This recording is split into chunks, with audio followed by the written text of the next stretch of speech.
Good evening, chat. Sorry about that, guys. A little bit of a delayed business here. Sorry. Working on focus. Focus. Focus. Why are we not focus? Okay, good. All right. Sorry about that. We got some good Garth Brooks to go through. I know this was something we talked about, hadn't had a chance to get to. I know other people have covered some parts of it, but they haven't covered all of it because Garth Brooks pulled a reverso and he sued his accuser, which yeah, yeah. Yep. And yeah. So I think before we get started with the Garth Brooks pulling the old reverso card out, I think we need to go through the lawsuit against him, which, you know, when you think about it, it's like, why aren't the police involved right now? It's kind of weird. It's kind of funny. It's like, why isn't law enforcement involved right now? Because they'd be all about this. Sounds like it'd be perfect for them. Like, this is me talking. That's just me talking. That's how I look at this. So, Agent Rude said, Shaw's become my go-to law reader now. Well, thank you. I appreciate that. So let's get going. And you know what, guys? As somebody who grew up listening to Garth Brooks, we can weave all kinds of funny songs into this. We can weave all kind of song titles on this. It'll be great. So let's get started. We don't have it's already 11. We got to get rolling here, chat. So, all right, here we go. This is the case of Jane Roe versus Garth Brooks. Now, the funny thing is Garth could be like, that's not my government name. That's my stage name. Because Garth that's his middle name. But that's what he's known by. So we have assault, sexual battery, the Bain Act. Yes, the Bain Act. The Ralph Act. Oh, the Ralph Act says you must build a church. And then gender violence. But it's like, you see all this, you're like, so we're alleging crimes. Where are the police? Huh. Funny how that works. Really funny how that works. But as they say, why are we doing this? Arnold Rothstein said it best, Nothing says I'm sorry like money. So yeah, I mean, like, that's what this is about at the end of the day. It's about money. Why don't we have the police involved? Well, that's a good question, because you could get them involved. Like, if somebody does wrong, go call the police. So anyways, Miss Rowe, because you want to go after the people, but you aren't allowed to name yourself, which I think is wrong. You should be forced to disclose yourself like that. I don't think that's fair to people. So in 1999, she was hired to do hair and makeup for Trisha Yearwood, who later became Garth Brooks' wife. If you guys don't know, they were doing a little stupping, and then he ended up marrying Trisha Yearwood later. A little country music lore there. So she worked for Yearwood as many other celebrities. In 2017, she started doing it for Garth Brooks.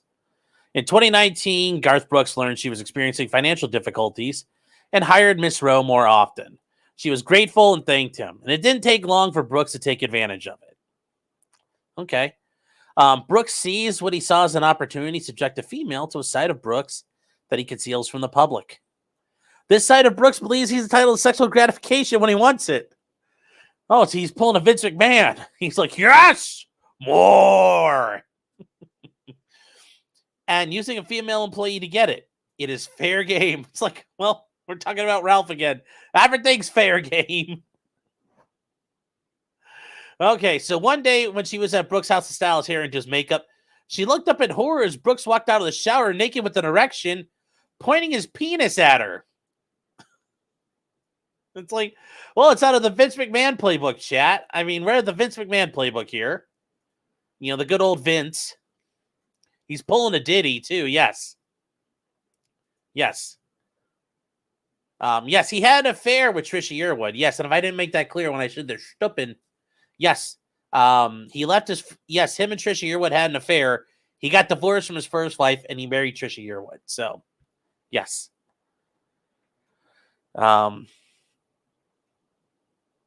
1/3 of the time works every time. Yes. Well, so anyway, she came out and he came out. He says he grabbed her hands and he forced them onto his erect penis. That's a crime.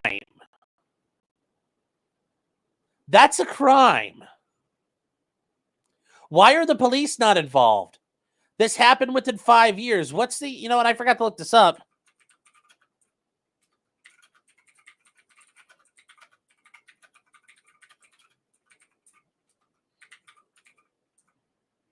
You know, statute of limitation for sex crimes in California.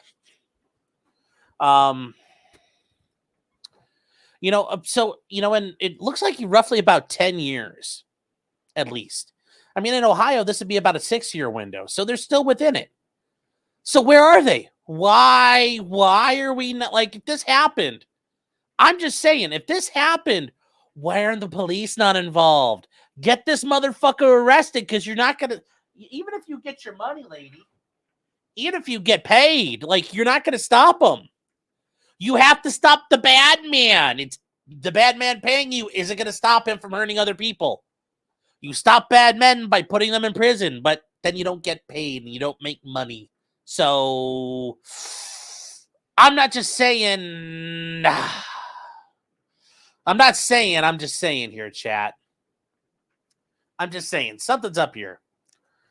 Something doesn't make sense. Now, could he have done this? Sure, Garth Brooks very well could have done this, but once again, you know, go to the police and then you could file a lawsuit.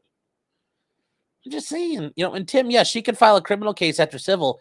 Yeah, but if you do that, you fuck the criminal case. You fuck the criminal case up. Because now now you're using it as leverage in the civil case. And that's how it'll look at trial.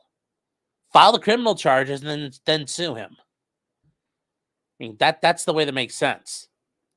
And Garth and Tim, that's a threat of criminal, which makes her look like it's all bullshit. I'm just saying, to me, it just, you know, yeah. I'm just saying. And Fallen Preacher, we're going to get to this joke in a minute.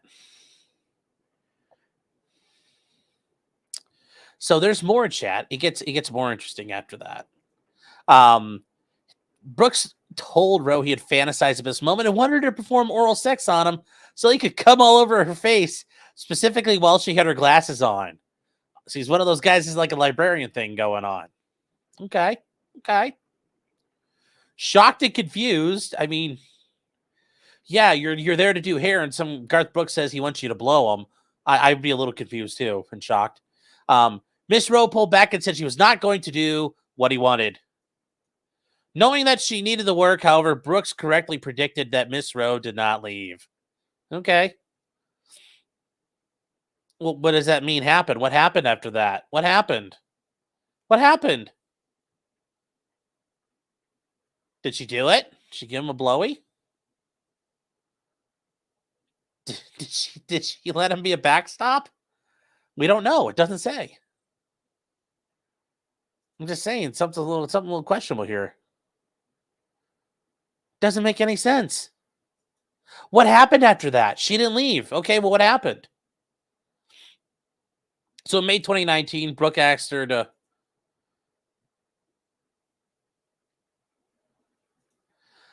travel to Los Angeles for a Grammy tribute to Sam Moore. Usually there were others on Brooks' jet, but this time it was just him and Garth. Once at the hotel, she could not believe that Brooks had brought the suite with one bedroom and she didn't have a separate room. Okay. After they arrived, Brooks appeared in the doorway to the bedroom naked, and he stood there and flexed his muscles. Garth Brooks is kind of chubby. He doesn't really have any muscles to flex anymore. Miss Rowe had an immediate sick feeling in her stomach, knowing she was trapped in the room alone with Brooks, and no one to help but far away from Nashville. Was the door locked? You couldn't walk out in the door and just scream, help me, Garth Brooks is trying to rape me, help! No, we couldn't do that. We couldn't say nothing. Can't say nothing.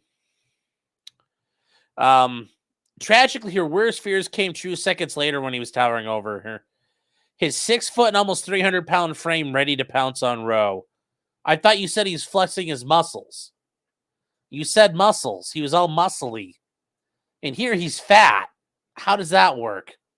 How does that work? I don't know, chat. I don't know how that works. She is less than 5 feet and 100 pounds. Okay. As she began to panic, he grabbed her hands and pulled her to the next room and onto the bed where she cannot escape the domination. Brooks's rape of Roe is painful and traumatic. Once again, we have police for this. It's amazing. There are these guys you can like. They have guns. You take your phone or a telephonic device and you type in 3 simple numbers: a 9, a 1, and a 1. And you say, please help me. I'm being raped. And you know what they do? They send guys to you who carry guns. And they come up with those guns and they take the bad man and they put the bad man on the ground and then they handcuff the bad man and they take the bad man to a locked cage where he can no longer be a bad man. And then they take him into a place called a courthouse and then they prosecute him and put him in prison forever. If this really happens, there are ways to resolve this. If you guys didn't know that, that's how it works. Sitting on it for 5 years and then saying, fuck you, pay me. Well, he already did fuck her, but pay me. I'm just saying, that's yeah, this doesn't really get it for me. This really doesn't get it for me. Yeah, I mean, technically, this could be a violation of the Mann Act. He transported a woman across state lines for the purposes of, well, I mean, committing a sex crime. I think that would probably qualify. Once again, though, we're not going to the cops because, once again, Arnold Rothstein's right. Nothing says I'm sorry like money. We just need that money. Just need that money.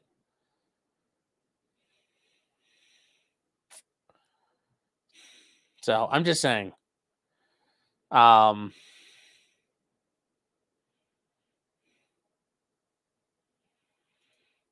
Jay, I believe that's probably correct. They had an affair. She wanted her to pay salary, health insurance. He said no. So she came up with this, and she wanted to scare him into settling with money. And he said no. Now she's doing this. Yeah. Yep.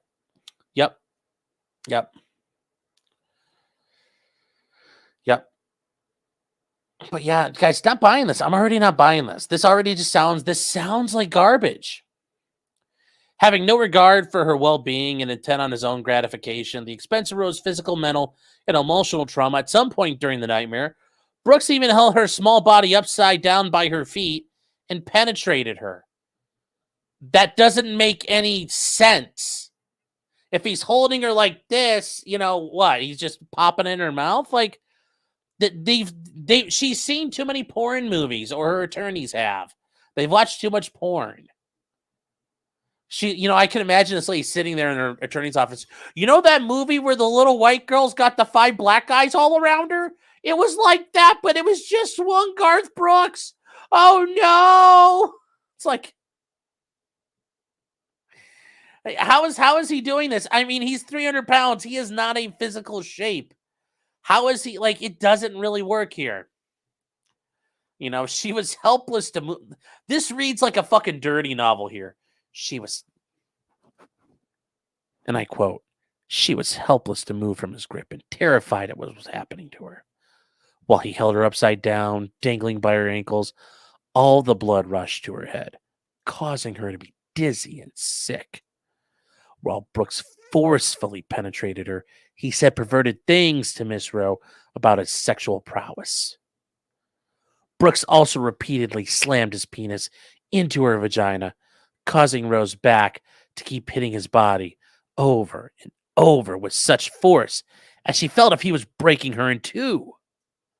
Disgustingly, Brooks insisted that Miss Rowe wear her eyeglasses while he carried out his sexual assault fantasy.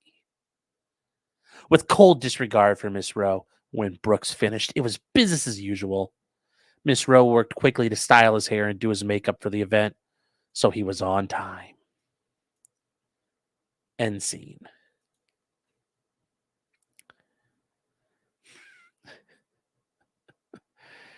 Oh, yeah, whoever typed this out used one hand. But guys, you're talking about doing research. This doesn't make much sense. Because they talk about why he's holding her upside down and doing the acrobatics, and she's got her glasses on while it's going on. When she had to wear her glasses. Okay. Brooks objected Miss Rowe to other appalling conduct, all of which took place while she was working for him. That includes, but is not limited to, the following. Brooks openly talked about sexual subjects in front of Rowe, including, for example, cunnilingus. I'm sure they weren't sex jokes. Brooks only changes the clothing in front of Rowe and often purposely exposed his genitals and buttocks to Rowe. I'm sure she was riding the baloney pony quite frequently. Brooks repeated the sexual fantasy he said when he came out of the shower and forced her hands on his penis to Rowe and found her to listen to other fantasies he had about her performing sex acts on him. He sent her sex messages and pressured her to engage sexting him. Just like Vince McMahon. It's like, yes, Janelle! Yes! After the sexual assault in Los Angeles, Brooks increased the frequency of his sexual fantasies about her along with his physical gropings of her breasts while she was doing his hair and makeup. Once again, there are police. They can do things. You can talk to them. They will arrest him. Yes. Other sexually explicit remarks by Brooks include him telling Rowe he had fucked multiple women in every corner of a hotel room. Black, white, brown, or whatever. And he also said he had done so on every surface in a hotel room. Sounds like he was a one-man freak-off, chat. Brooks increased the frequency of his sexually charged conversations. You're not sure you can listen to me reading this? Well, I can read it. Yes, did he do them all at the same time? Brooks' frequency of his sexually charged conversations included his repeated remarks about having a threesome with his wife, Miss Trisha Yearwood, in which he suggested Miss Rowe would be the third person, which he believes Brooks' wife overheard on at least one occasion. So they were going. Garth was going the steel toe route, or actually, he was doing steel toe before Nick was doing the steel toe thing. So it's like, who learned from who? On too many occasions, Liz, Brooks will viciously stare at Miss Rowe's breast and pressure Miss Rowe to open her shirt and allow him to physically touch her breast for the purposes of his arousal, after which Brooks would then masturbate.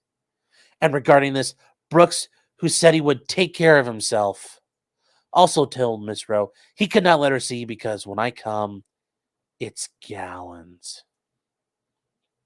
My man.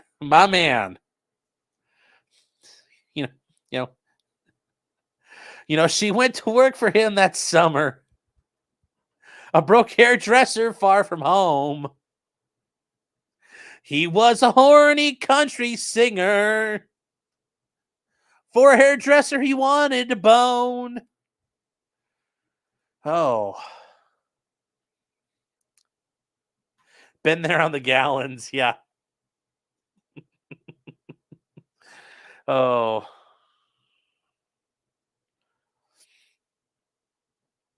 Oh. Yeah. I mean, really, it's like, when he's holding her upside down, is she in low places? Oh. So anyways, in October 2019, Brooks again brought Miss Rowe to Los Angeles for 5 days, during which he physically groped her body, including her breast. Miss Rowe would be terrified in the hotel again, worried that he would force himself on her. Her fears were justified. When Miss Rowe went to Brooks's room to do his hair and his makeup, he was on the bed face down, wearing loose shorts and holding his crotch, and made it clear he wanted to do what he had done in Los Angeles when met Miss Rowe on May 11th. Miss Rowe managed to escape the situation because he was running late and people were there waiting to pick him up. At times, Brooks implied the groping of her breast would continue despite Miss Rowe insisting this was unwanted. One time when he said, while groping her, "Next time we mess around," and Miss Rowe clearly said, "No," he became visibly angry at Miss Rowe and left. The frequency was such that it was inevitable that other employees of Brooks were as likely saw or heard instances of the unwanted contact. Well, you should be able to subpoena them and make them testify. In or about May 2020, Brooks, while speaking to his manager with his wife also present, directly in front of Miss Rowe, so his wife's there too, talked about inventing a shampoo bottle that would double as a dildo. Okay, and it sounds like his wife, it just sounds like he's a dirty old guy, so you're not like, oh no, it's so horrible. Yes. Yes. When does Vince make his entrance? Yes. And here comes the chairman, Mr. Chairman, Vincent K. McMahon. He comes in there, it's Garth, listen, I love you, you do great music. But I'll show you how to handle this hairdresser. Take those glasses off, baby, and open wide.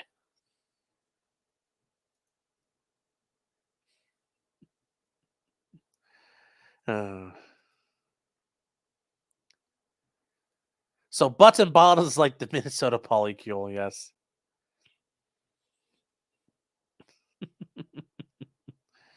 You weren't ready for that 51st shade, no. It's a brown shade. It's a taupe after a while.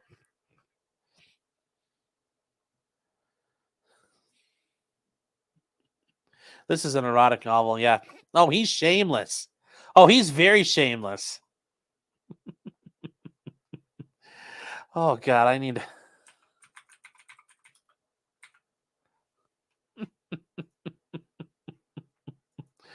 Oh.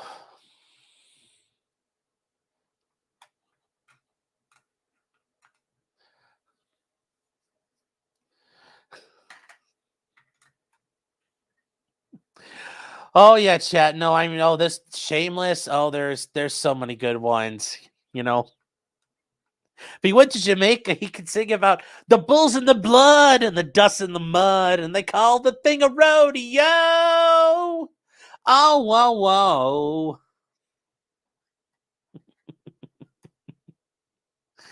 Oh.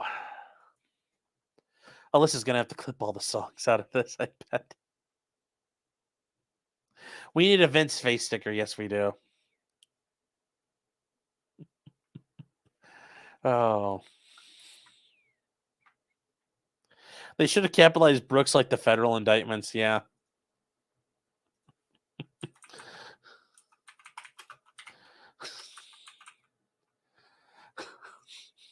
There's so many things that we could talk about the beaches of Cheyenne, but the problem is there's so many... Like, I don't want this to turn into a Nick stream, and we could do so many Nick jokes about it, too. Anyway, let's keep going. Freaky. Look at 69 God. Yes. Oh, there's so many good songs. Anyway, we're going to keep going. When Ms. Rowe became uncomfortable and would not join the conversation, Brooks became upset and slammed his fist down on the kitchen counter in frustration so hard that items on the counter moved, and he leaned in and spoke in a threatening manner to Rowe following the incident. Okay, and what did he say? He spoke to her in a threatening manner. What did he say? So later on, she sent a text to Brooks saying, I thought a lot about the conversation. I can't work in an environment where explicit sexual comments are made about shampoo bottles doubling as dildos. That was your final straw? That was your straw? Not getting turned out by Garth Brooks? Like him raping the shit out of you? That's what ended this? I mean, really? Like talking about a dildo? That's what got you all fired up. Like, I can't handle this anymore. It sounds like you're okay. Like, notice she doesn't mention the no. I mean, you no harm, but if you valid my work, just don't. It's like she forgot about getting your back blown out. Like, I don't know if Runkle got this far, but that's a problem for me right there. I hope that's what Runkle saw as an issue too. It's like, wait, this is the problem? Oh, this is so over the top, it's ridiculous. Oh, God, it is, yes. The shampoo bottle was for Garth, and she didn't dig the gay stuff. Oh, so she's homophobic, yeah. Ooh, that's even better. Garth could have used that, you know. Oh.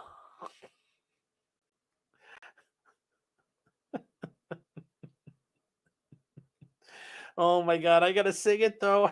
Guys, I can't stop. Oh. They packed up all his motions, sent court correspondence to his dad. And by the way that shower looked, he must have cared for it bad. The workers come on Monday to take down the cross and patch the wall. The night he went and got coked up, the day she got the call. Oh. He was down in the basement with some coke no man could snort.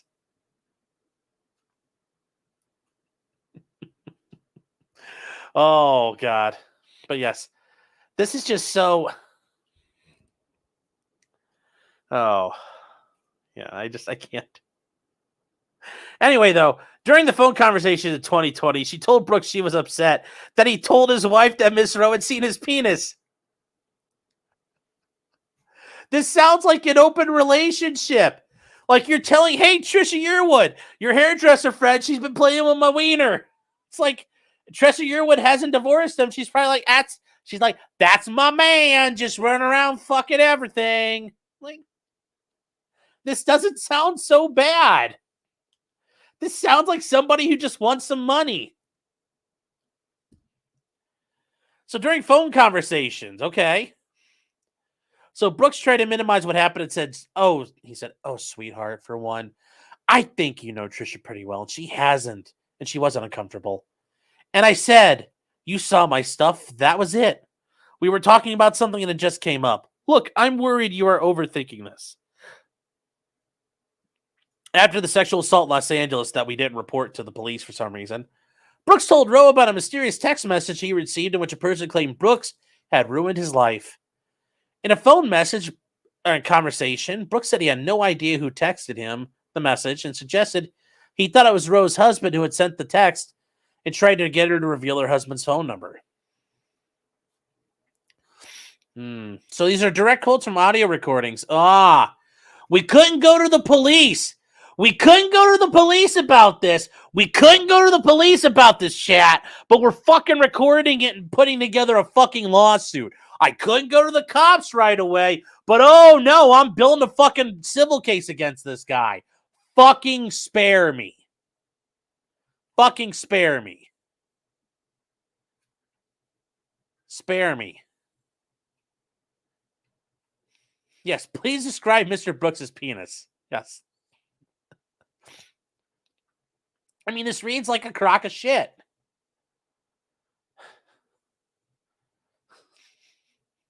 Yes, did she record the upside down raping? Because we can be like, ooh, I didn't know Garth could do that. I thought he was an old guy.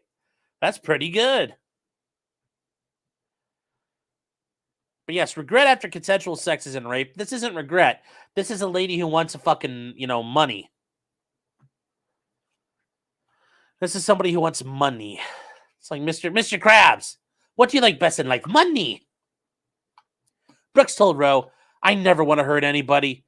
So that one text, it bothered me. It bothered me. I didn't know the number. Still referring to the text, and Brooks said, that killed me. It broke my heart. Like, God, I never want to hurt anybody. So I was just scared to death. Then Brooks started to talk about the fact that Rowe had not worked for Brooks for several months. So he had one of his employees to call her, see what's happening. And then, when they called for you to work and you couldn't do it for 2 months, I thought, oh, crap, that's what I thought. Oh, crap, so I was just trying to seek you out to come talk or whatever I needed to do. I don't want to hurt anybody, man, and I just felt bad. Of course, Brooks knew the sexual assault and rape that was never reported to police, but in the meantime, you were still recording the plan and plot. Funny how that goes. Had subjected Rowe to in Los Angeles was bad, and further, she had told him about the severe back and neck pain she was experiencing. Oh, I guess he really did blow her back out. Like, literally, like, hey-o! You know, it's like Chris Walk says, you know, they tell you I can barely walk, and they give you that fucked up walk. And you're like, oh, yeah. Oh. So, concerned about the repercussions if she denied him the ability to sexually force himself on her again, Rose said on a call to Brooks in 2020, I want to make sure that I've told you, even though I've told you no, you're cool and no. I mean, no is no fooling around like we had done. Are you cool with that, right? So she calls it fooling around and also rape. That's interesting. That's interesting. That's interesting. That's very interesting. That's very interesting. Once again, it's very weird. That's a weird thing to say.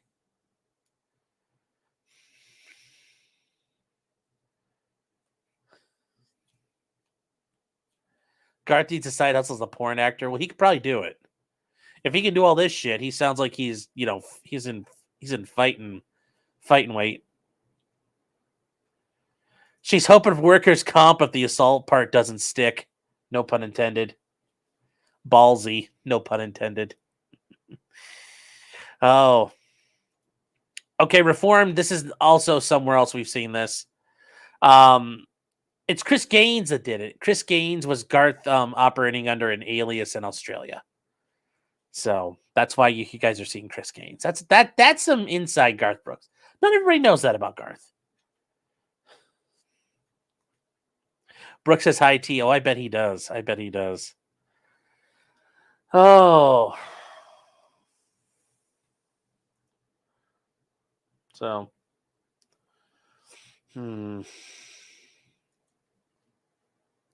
Everything happens in Australia. Yes, it does. You know, with those gallons of cum, you can be like, how does it go when he sings Tomorrow Never Comes? Like, is the love I gave her in the past going to be enough to last if tomorrow never comes? It's like,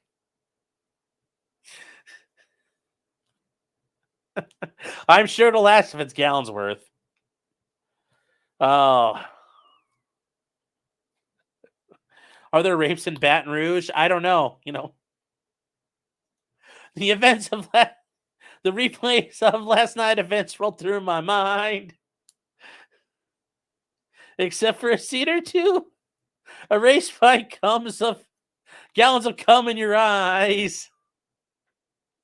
I see the truck stops. I see the truck stop sign ahead, so I change lanes. You need to run a train in the bathroom and get your clothes changed. Calling Baton Rouge. Oh my God, these just write themselves. It's like, I feel, lady, you're just not convincing me you're a victim here. I'm sorry. She was fearful despite what she said. Brooks was angry and upset with her. Miss Rose said, when I saw you with another artist, you were pretty upset with me. Incredibly, Brooks replied as follows. No, child. I would never be upset with you. Look at it this way, okay? Look at it the best way I can is explain this. Me and you broke into a jewelry store, and the second we broke the door, we looked at each other and said, this isn't right. But we had already broken the door. And so I think me and you get out and run and just hope that nobody ever finds out and just love one another and be friends. Is that fair? That sounds like an affair to me. But it sounds like even Trisha Yearwood was aware of it and wasn't too upset. She was probably like, I don't want him holding me by my ankles no more. I'm going to hurt his back. So she's probably like, you could take over for me, honey. She's like, tag, it's the baton. I'm handing you the shampoo-shaped baton. Oh. Brooks told her in 2020, I work with the best, and I don't want something stupid that breaks this team up. I will do whatever you need to do, or do whatever I don't need to do. I just want to keep working with you. But if you feel working with me, it's fine. We don't have to work together. In response, Miss Rose said, I've never found myself in a situation that is, I don't know if I'm going to be able to, if I'm going to be able to look up from. Well, got to be careful when you're getting bukkakied about looking up, man. You got to wear eye protection. See, that's why you wanted to wear glasses. Safety first. Put your safety squints on. And frankly, I'm a little frightened of you. I really am. He must have a monster hog. That's got to be the thing here. It must be monstrous. You know, he must come running out of the bathroom looking like fucking Bushwhacker at the PBR. Just fucking trotting out there, just looking for something to fuck. Or he's like Skull Pacific Bell, just looking around and trotting up.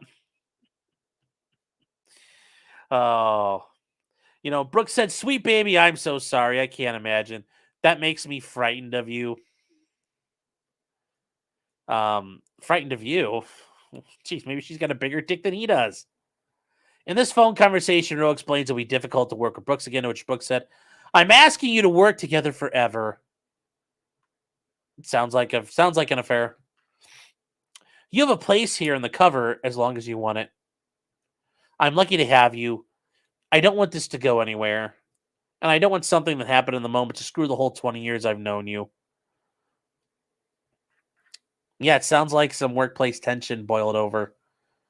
In addition to phone calls, there were multiple texts. But while Roe was at a studio with Brooks and Styles here in 2020, Brooks surreptitiously took her phone and deleted most of the text messages that he had sent to her containing explicit content. How do we know that? How do we know that? That's that's a conclusion. That's not actually a fact. Roe was unable to continue word from Brooks, and she sought legal counsel about what happened. In addition, on or about May 1st, May 2021, Miss Roe moved to Mississippi. Okay, so she sought legal counsel. And notice nowhere in there is, "We're going to the police. We're going to sit on this for a couple of years."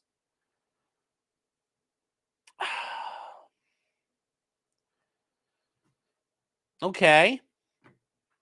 So specifically, while pretending to be in discussion with the Roe to resolve her legal claims against him, Brooks filed a preemptive abuse complaint against Roe under the Declaratory Judgment Act in the United States District Court for Southern Mississippi, entitled John Doe versus Jane Roe. Yes, and we have that. And now we have a real name. And her real name is Deborah Wingo Williams. Deborah Wingo Williams. So, Deborah Wingo Williams, chat. That's her name. That's her name.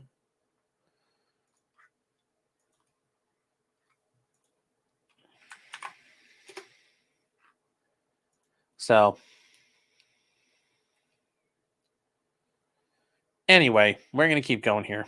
Yes, Wingo. Like Kinky Deborah. That's a hoe name for sure. Well,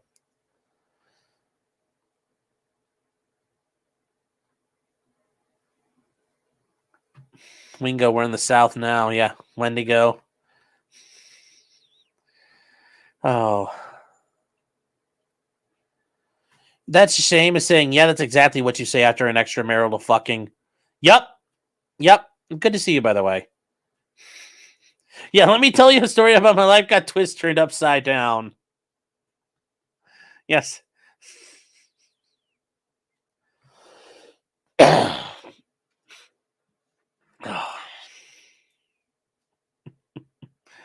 Oh. As a Louisiana resident, you don't want to fuck anyone in Baton Rouge. Baton Rouge is one of the highest STD capitals in the country. Ooh. Oof. Yes, and Trisha Yearwood endured years of Garth Brooks. I wonder how many gallons she's seen. Yes. Oh.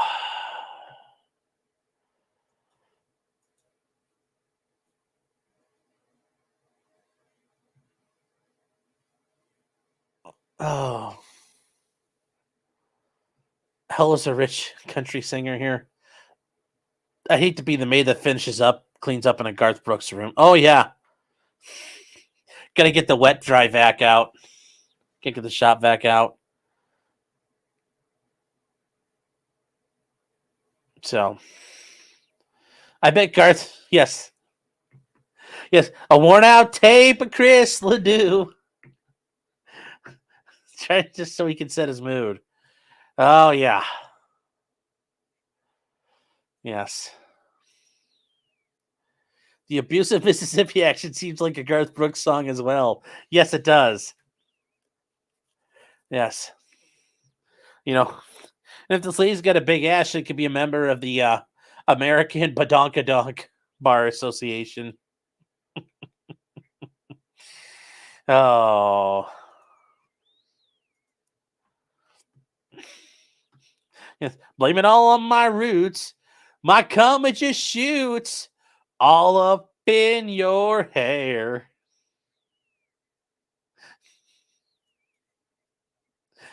The last one to know.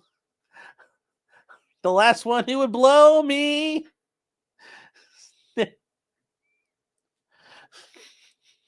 Well, I saw the surprise and the squinting in your eyes. When Garth threw his gallon of champagne. Look, I can't do it. I'm laughing too hard. I gotta stop. Yes, my dick is getting harder and the scum is getting cold. And I'm much too young to come gallons this old. Oh. Oh. So did he crap on her or not? I don't think so. I don't think so. That's a shame. Says, why was I picturing an Asian girl as he was reading this? Because you think of bukkake, you think of Asian women. That's why. And that's understandable. Get on Friday Night Tights this week. Why do they talk about is that going to talk about Garth Brooks? Oh, he's not Vince McMahon. Yeah, he will never be a Vince McMahon.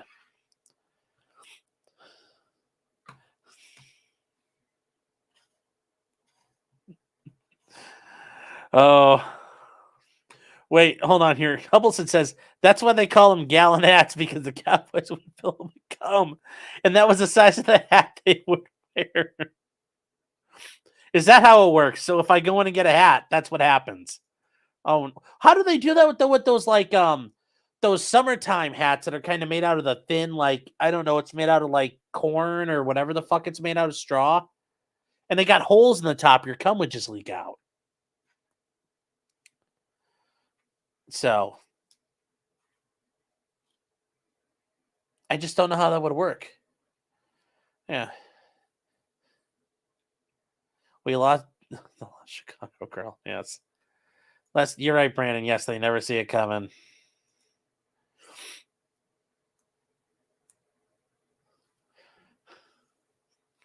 Yes, it's thick. It's like that Trump meme. How thick?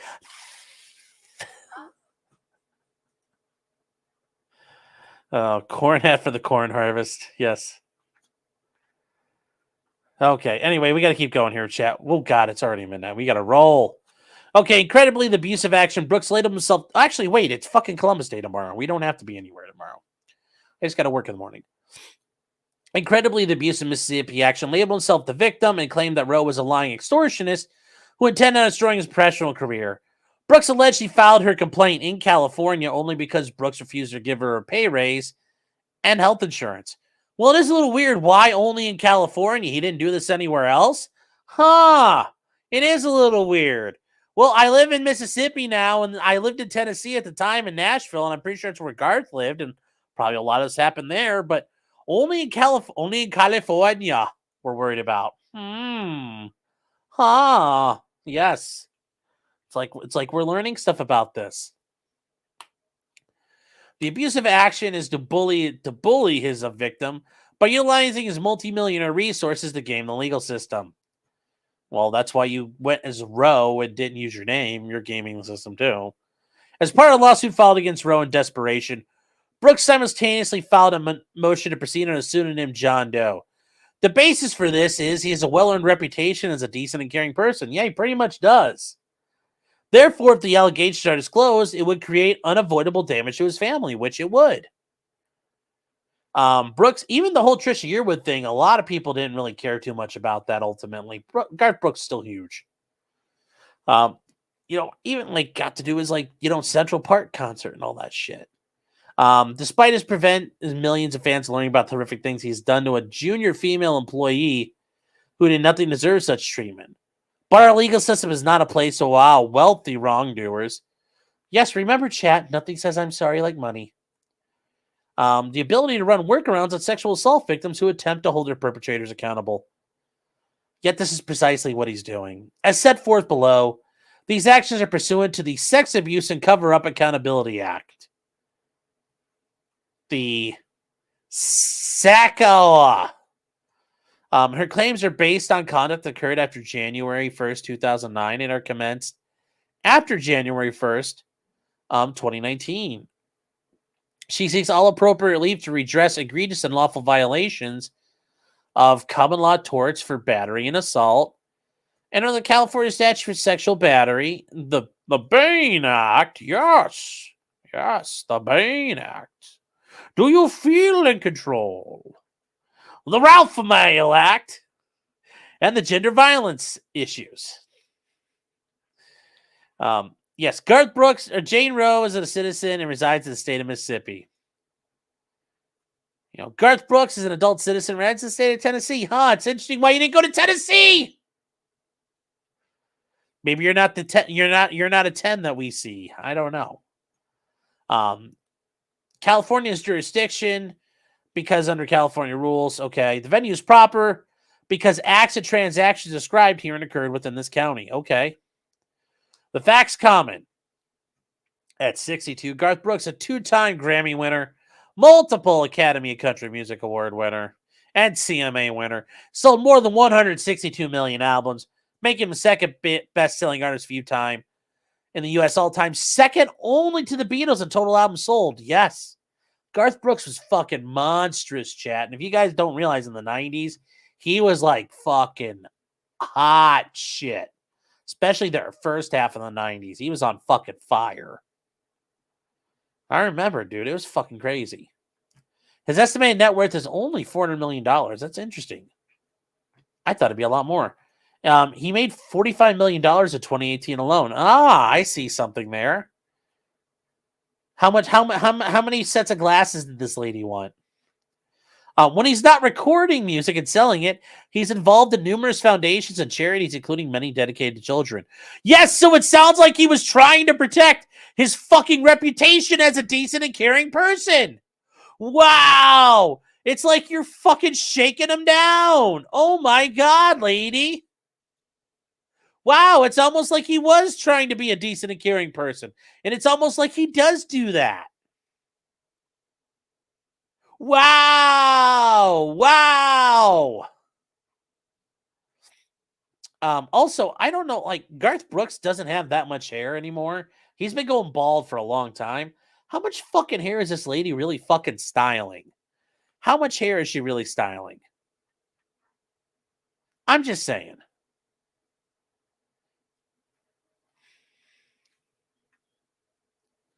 Something just doesn't seem right to me, chat. Something doesn't seem right. What is this reminder for? Yeah. His ball hair, maybe? Yeah. Yeah. Make sure it wasn't styling the hair on his head. Giggity. God, I know a guy in college who could do it perfect. Those were funny. Yes. You merely adopted the bukkake. I was born in it, molded by it. I couldn't wear glasses till I was already a man, and by then it was nothing to me but blinding. The bukkake betrays you. It belongs to me. Yes, you need a cup. Do a cup, hands around your mouth, and do an impression of Nikki doing a Sean Connery impression. Yes. Is this a better Bane impression? Yes. Give me one ping, Vasily. One ping only. Oh. Yes, Blaine. His name is Blaine.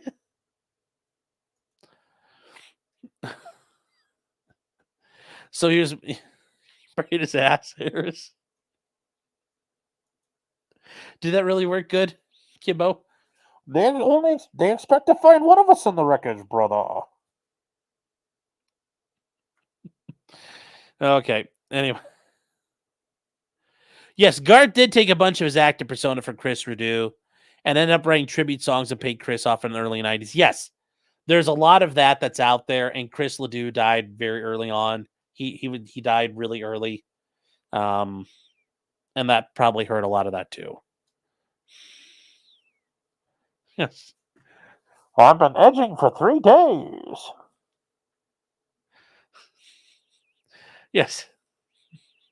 Taint tails braiding his taint hair. Oh my god. Yeah, no, yeah, you didn't know that? Yeah, there's a whole Garth Brooks kind of came out of nowhere and everybody was like, "What? You sound like Chris Ledoux basically." And if you guys have never heard Chris Ledoux, he's great. Also, one of Nick's favorite songs, Copenhagen. It's like his favorite song. So, was Chris Ledoux raped to death playing Nick and Twister? No. Yes.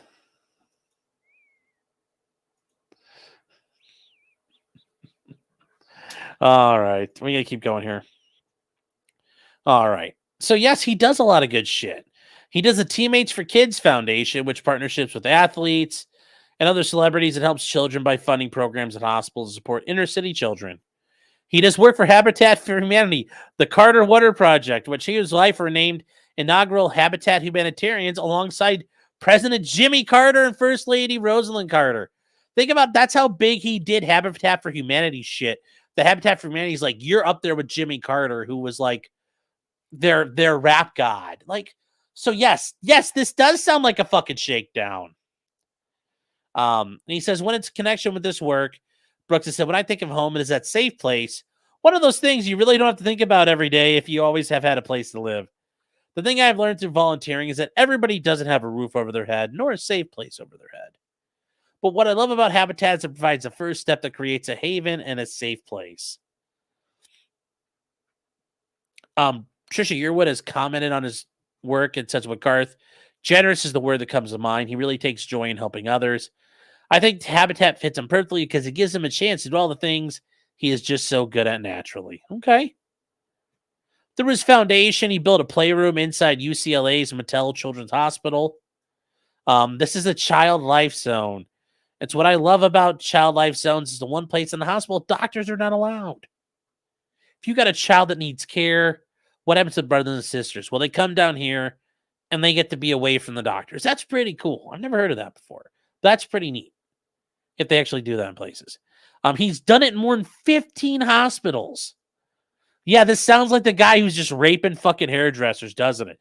This sounds like a guy who's raping the shit out of hairdressers. Helping children in houses aren't the only charities he's dedicated resources to. Are they working for Garth right now? This sounds like his PR team. He helps support cancer research, has held concerts for PBS, such as Austin PBS, and made a surprise appearance at the Nashville Unlimited Christmas concert held at the Christ Church Cathedral to benefit a nonprofit in Nashville. He performed on Mother's Day at the Vatican as part of the World Meeting on Human Fraternity, organized in the atrium of St. Peter's Basilica. Yeah, this sounds like a real fucking rapist, doesn't it? In connection with his performance at Biden's inauguration, yeah, that's the problem with Brooks. He is a Democrat. He said it was about reaching across and loving one another. Brooks devotes countless hours and resources showing his public side of himself. Brooks wants his fan to believe that his charitable person is who he is on and off stage. It sounds like it, though. Yes, as these allegations demonstrate, there is nothing loving, safe, or charitable about what Brooks subjected Miss Rowe to. I mean, yeah. Okay. Evil people do behind good deeds, but yeah, but a lot of good people do good deeds, though, too.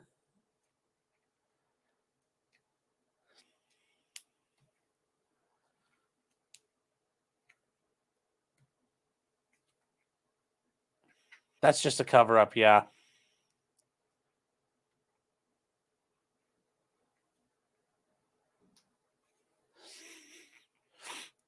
Jimmy Savile, yes, did stuff like that. Doesn't mean he wasn't a pedophile. No, sure.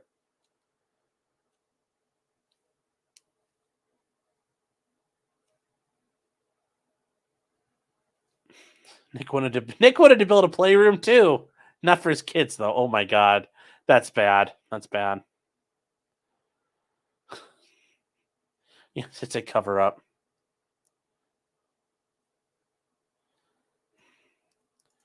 Yes, Andrew Morris, it's true. Good people do good things, so do evil people. So doing good doesn't confirm you are good.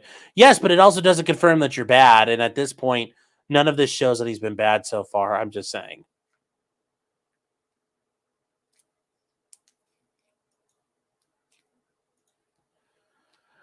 I mean, especially with all this nonsense so far, yeah, I'm kind of thinking Garth probably was on the up and up, except for the fact he likes to, he strips out on his wife. Other than that, like, yeah, he actually does seem like a good guy, given how weak this complaint has been so far. Rowe is a professional makeup artist and hairstylist who has worked in the music industry for more than 30 years. Her work garnered her a loyal list of clients, many of whom are household names, like who? Through her hard work, skill, and dedication, she has performed the hairstyling and makeup for celebrities who have appeared on Rolling Stone, Vanity Fair, InStyle, Esquire, and Nash magazine. Additionally, she received numerous credits and advertising campaigns involving celebrities and brands, and for her work in television, film, and commercials. Really? Like which ones? Throughout her career, she's worked with the Nazis on many of the top professional photographers of the world. In 2018, under the pressure to provide financial support to her family, she needed to take out as much work as she could handle. She shared her financial challenges with Brooks and his wife. So he preyed on it. As part of her work for Brooks, she traveled to stadiums for concerts, such as the Notre Dame for part of his tour in 2018, and the studios for filming for commercials and interviews, such as for the CBS Morning Show. She often performed work for him at home he shared with his wife. Brooks intentionally fondled and kissed his wife. Okay, so he intentionally fondled, grabbed, and kissed his wife in proximity to Rowe in a way that made her feel extremely uncomfortable. Okay, so he's not doing anything to you. Oh.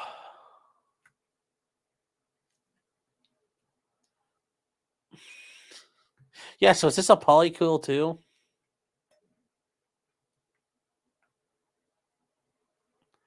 Yeah, so it sounds like she's jealous. Exactly. This is confusing. Yes, it does.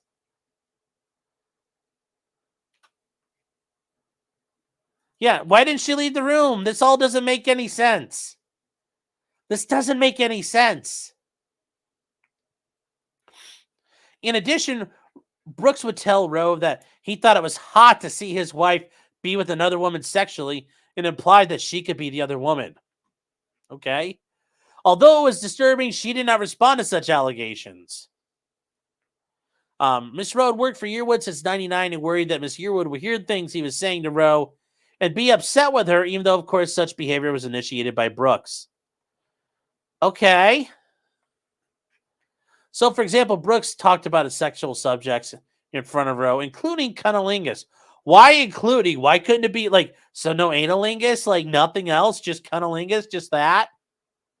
Just that? That's all we're talking about? Like, every time including. Well, okay. Brooks likely changed his clothing. Yeah, so we already covered that. He's already done it before. In 2019, he was taking a shower and came out with the erection pointing at her. Yeah, well, that's the old Nashville hello, as they say. In shock before she went through, he grabbed her hands. We've already covered that part, forced her down on him. On too many occasions, he would just stare at her breast and pressure her to open her shirt to allow him to touch her breast. Yes, for him to masturbate. And when he does, it's gallons. We're just repeating shit now. Other explicit remarks. Yeah, he's fucked everybody. Yep, black, white, and brown. Okay. He's like Will Smith. He only comes for 2 days of playing, but every time he comes, he always winds up staying. It's black, white, Cuban, and Asian. So that's what it sounds like he's doing there. sexual assault in California from April 30th to May 1st of 2019. She traveled to San Francisco with Brooks to do his makeup and hairstyling for an event. On May, well, nothing happened in what? Nothing happened that night. Nothing happened there. It's a little odd. Okay, so she had to work in Los Angeles for a tribute show for Sam Moore. They left in the early hours from Nashville and arrived in L.A. Went directly to the hotel. There were only 2 passengers on the jet, which was unusual. Once in the hotel, she learned there was only one room and it did not have a separate room. And then, yes, they talked about there were no other employees. Something to her horror. He talked about holding her upside down. They do all the acrobatics here again. All the blood rushing to her head. Yeah. Okay. Slamming his penis into her vagina. Yep, we covered that. And at one point, Brooks even said he knew that he was hurting her. Well, I'm sure she was going, ow, ow. She was going, tu beaucoup. Disturbingly, it's only caused him to drop her from the upside down position and forced her over a small love seat after placing her face down and ass up. Brooks engaged in other acts too graphic to include in this complaint. Well, now you have to include facts, though. Yes, it's too graphic to include. You're talking about he's busting a nut on your client's face. She's getting bukkakied and getting the librarian treatment. Oh, but we can't talk about what else happens. It's too hot for it's like the Girls Gone Wild thing where it's like, and then we can show you stuff too hot for TV. Yeah. David's Rat says, ain't too goddamn buku. Yes. That Louisiana Black Snake ain't too goddamn buku. That's a shame says, now they're just teasing us. Yes. You're like, stop. Tell me more. Yes, Cirque du Soleil. Yes.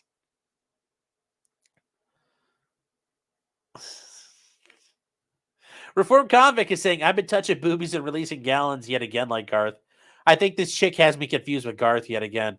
Well, I mean, I guess it's good she's going after him instead of you then.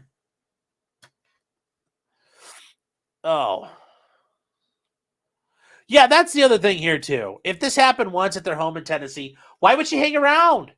Don't hang out. Go get you do your fucking work. Go work for Rolling Stone. Go work for whoever. Why the fuck is it? It sounds like you weren't really that important.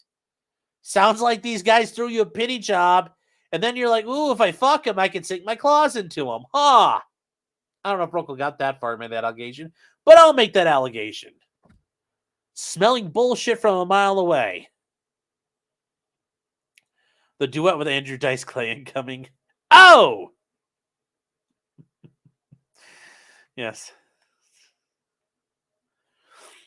You are missing one of Middle Mother's lines there. Yes. We're not using that line tonight, chat. We're not doing that line tonight. She was terrified. She was like, am I going to drown? Probably. With the gallons. With the cold disregard for Miss Rowe, when Brooks is finished, it's business as usual. She was physically ill by the time they flew back to Nashville. In fact, the migraine had already started. What does the migraine have to do? Did he bruise the back of her skull too much? Yes, he fucked her so hard she has a migraine. Not only can't she walk right, but now her head hurts. It's like, my man, Garth, damn, you can lay some pipe. She called him the Keystone XL, the way he's doing it. In the weeks after this horrific violence, she experienced debilitating pain in her neck and her back. Yeah, my neck, my back. Do it now. Do it good. Yes. In addition, she had to seek treatment from her OB-GYN for damage that Brooks caused during the Los Angeles rape. Yes, and she still never went to the police. In all these years, no police. Sadly, during the summer, the rape became so unbearable, she planned to commit suicide. She felt hopeless and did not see how she could move past what had happened. Well, once again, nothing says I'm sorry like a bunch of money. Unfortunately, she didn't act on her thoughts and managed to continue to keep showing up to earning money and supporting her family. She knew that she could not say anything to Brooks or anyone who worked for him about what he'd done. That's why when Brooks asked her to work for him another LA job, she still agreed to go. Just like the WWE thing, guys, this is sus. The sussy.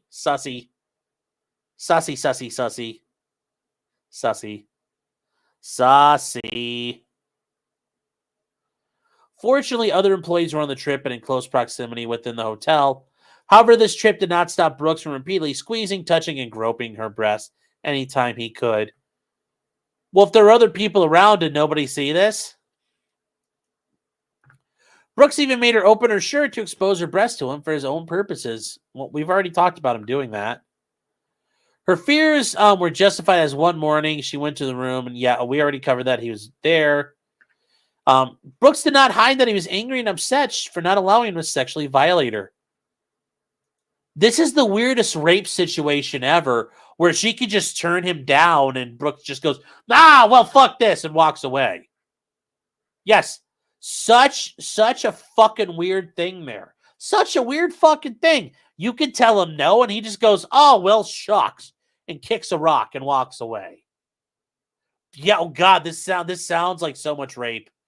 This sounds like 40-pound box of rape. 40-pound box of rape. Yes, the lure of that cash register. Yes. Yes. Yes. Hell is saying, I want to see the doctor records. Yeah, those are going to have to come out. Was she wearing the headset mic while he was doing this? Yes. Yeah, what's next? You going to have a TBI? Yes, I get it. Oh. Hell says, I have 8 remixes of that song. I don't know which one. Topher Toke says, so the doctor did not report. They are mandatory reporters. I don't know if she actually in that situation she has to report. Yes. Yes.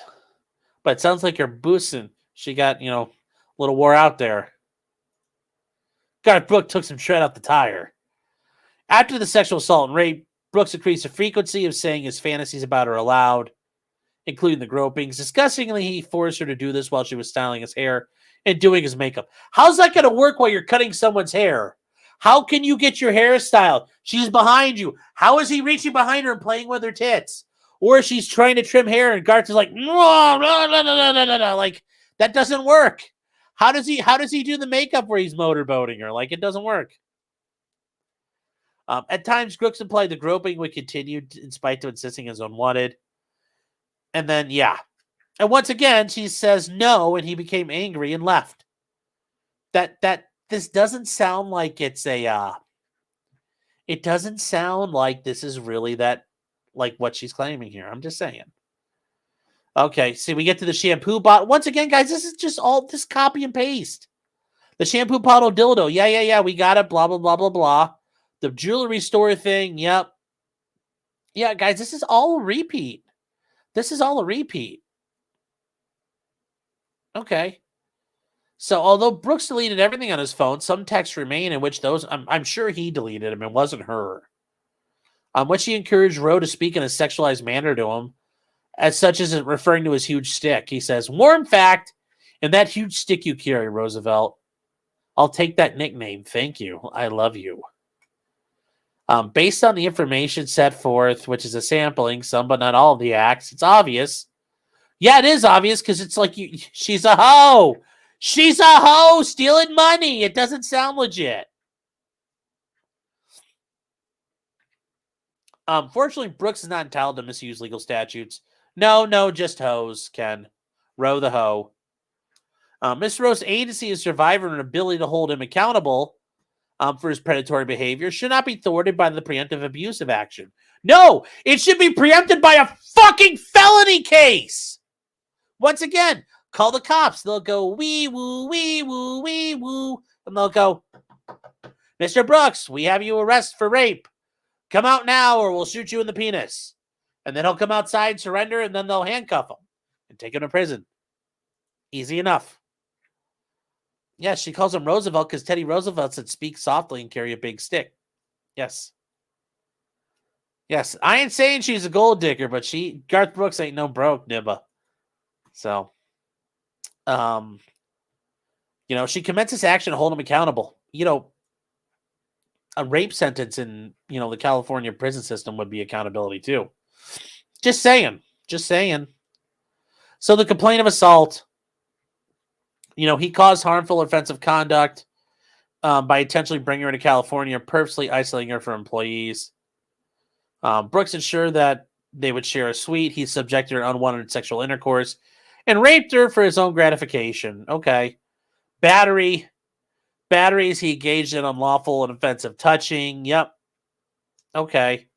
He held her by her ankles upside down, restricted her ability to fight back. Brooks penetrated her vagina with her penis and forced oral sex against her will. I don't understand how you do the vagina thing when she's upside down. Because it doesn't make much sense the way this is worded. Plaintiff did not act freely and voluntarily. Yes. Brooks knew he was subjecting her to pain and trauma. Maybe. Brooks committed a rape against plaintiff as defined in the California Penal Code. She was incapable of resisting because of Brooks' sheer physical size and strength. Well, she's already told him no multiple times, and nothing happens to her. She also serves severe physical and emotional harm, distress, humiliation, embarrassment. The conduct Brooks described as willful, wanton, and malicious. Okay. The action. Okay. Yeah. She can get punitive and exemplary damages. Okay. The cause of action is timely under California's Sexual Abuse and Cover-Up Act because it's based on conduct. We already covered that. Notice she's suing under all these civil things, but she's not doing it. What about the criminal stuff? Go to the police. You've the secret's out now, Miss Swingo Williams. Go to the police. I'm sure the LAPD would love to talk to you. Well, no, I don't want to do that right now. Tee. Sexual battery. Set forth. Okay, so committed sexual battery. Okay, when he caused harm. He held her by her ankles upside down. She didn't act freely. Committed rape. Okay, once again, it's all there, and we come back through it. Yes, no, the Pain Act. He attempted to interfere by threat, intimidation, or coercion. Miss Rose exercised enjoyment of her right to be free from sexual assault and sex discrimination as secured by the laws of California. We already have laws against this. Why do we need Bain to get involved? Well, we got the Ralph Act. Okay.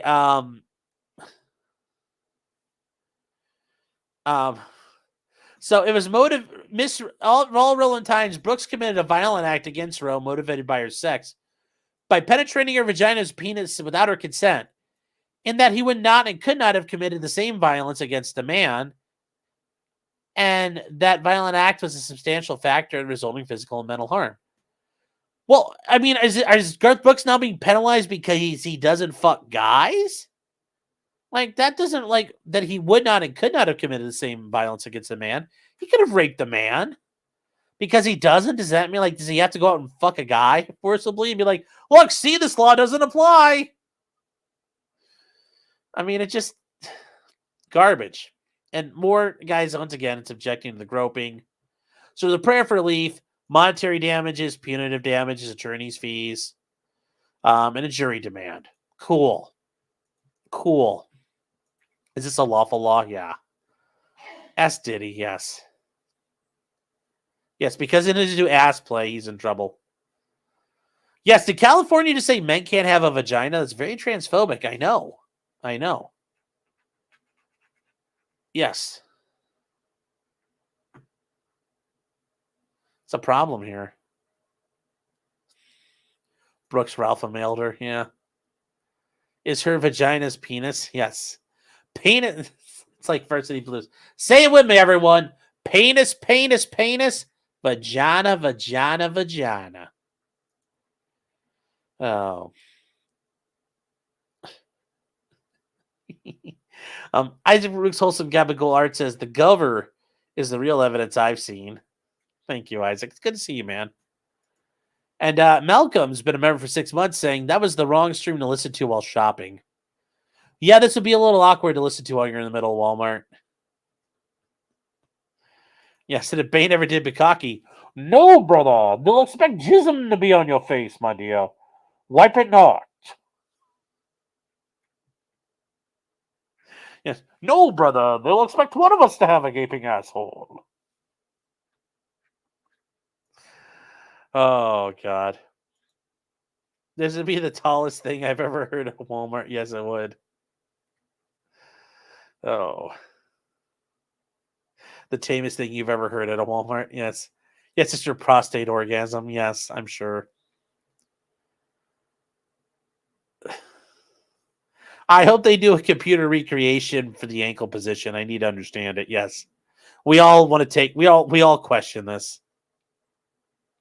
We all question this because it doesn't make sense. Yes. Now is not the time to fear. That comes later. All right, let's move on though. Garth Brooks then pulled out the reverso on Uno and it was like, I'm reversing on you, girl. And she's like, oh no, Garth Brooks, reverso. So he filed this back in September, but then he filed an amended complaint. And he named her Deborah Wingo Williams. And it's verse Troyal Garth Brooks. That's Garth's first name. That's a government name. Government name. But yes, he's fighting against this ongoing attempted extortion, defamation, false light invasion of privacy, intentional infliction of emotional distress through outrageous conduct, including the publication and threatened wider publication of false allegations that would irreparably harm his reputation, family, career, and livelihood. Yes. So Garth is in Tennessee. She's in Mississippi. There's diversity of citizenship between the parties, and the sum is in controversy is over $75,000. Venue is also proper because she resides in the Northern District of Mississippi, Northern Division, and I'm sorry, she lives in the Northern Division of the Southern District. Okay, so the plaintiff is a celebrity figure who resides in Tennessee. You know, and then they talk about shortly before moving to Mississippi, the defendant apparently encountered financial difficulties and asked Garth for financial assistance. Garth complied out of loyalty, friendship, and a desire to improve her condition. But the demands for assistance only increased, with the defendant ultimately asking plaintiff for salaried employment and medical benefits. When plaintiff advised he could not agree to those demands for salaried employment and medical benefits, she responded with false and outrageous allegations of misconduct she claims occurred years ago. Specifically on July 17th, an attorney acting at her direction sent plaintiff and others with whom Garth professionally works an ostensibly confidential demand letter alleging a litany of sex conduct by Garth, ranging from allegations of sexual grooming, creation of a sexually hostile work environment, unwanted touching, and sex assault. Defendant also alleged a belief that Garth had planned to hire someone to murder her. By Bukkake or what? Like, how is she going to get murdered? He said blow your back out. That didn't mean, like, shoot you, lady. The July 17th demand letter was the first time the plaintiff learned of these allegations, none of which has any basis in fact. The defendant threatened the July 17th demand letter to publicly file an enclosed civil draft copy of the complaint, repeating the same allegations unless Garth Brooks agreed to pay millions of dollars not to file the suit. The letter refers to various misconduct lawsuits featuring multi-million-dollar jury awards. The follow-up letter on August 23rd, the defendant, through her attorney, offered to refrain from filing it in exchange for a multi-million-dollar payment. She threatened that if Garth failed to meet this demand, he would face the exposure of many millions of dollars based on his net worth. The allegations are not true, and she is aware, however, of the damage this would cause. Indeed, there's such knowledge, no doubt, explains why the defendant threatened to file the lawsuit through a confidential demand letter than simply filing suit to redress her alleged but untrue injuries. So what did Garth Brooks try to do at the time when he tried to do this John Doe versus Jane Roe? He wanted to, because of these issues, and these wrongfully to assassinate his character, he wanted this to be quiet. He wanted this to be on the down low. So they talk about the actions here. The public airing of such revulsive and untrue allegations have caused emotional distress, including anxiety for his fear and his family, for fear for himself and his family.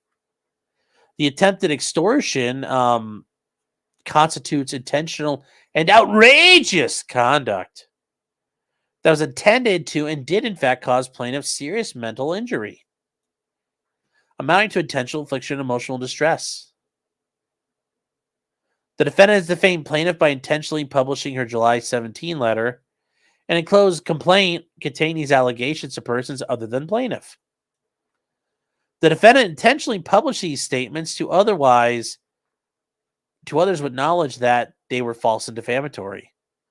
The publication of these statements was not privileged, but was made with malice, ill will, and for the improper purpose of extorting an unwanted payment from the plaintiff. The intentional defamation entitles recovery for compensatory and punitive damages. The publication of these place him in a false light that would be highly offensive to any reasonable person. And she did this knowing their falsity and with knowledge of the false light in which the statements would place Garth Brooks. You know, these allegations were not privileged, but were made with malice, ill will, and improper purpose to extort. So because of this, he's entitled to preliminary and permanent injunctive relief from continuing the extortion, which that wasn't ever going to happen. The court was never going to enjoin her from filing a lawsuit. Even though he'll suffer irreparable harm here, monetary damages cannot adequately compensate Garth Brooks for these injuries. She will suffer no hardship from an injunction for her wrongful conduct, except the right to file, which is kind of a big deal.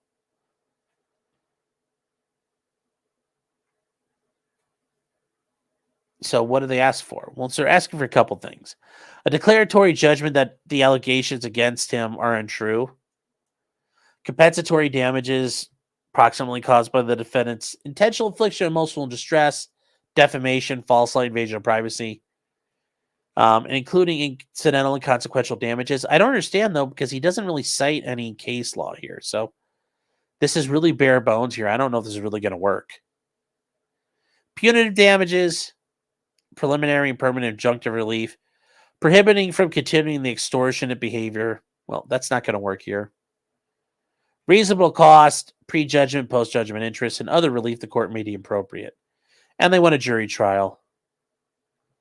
So that's submitted by Garth. So there you go.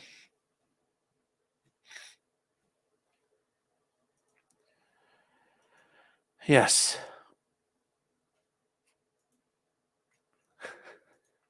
She made demands for ongoing salary and health insurance. He denied her request. And this response, yeah, I agree.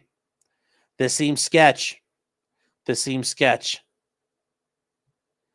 Yes, the gallons weren't enough for her. She wanted more than just gallons of cum. That's the sad part. He gave her gallons of cum. And she's like, no, I want more. More!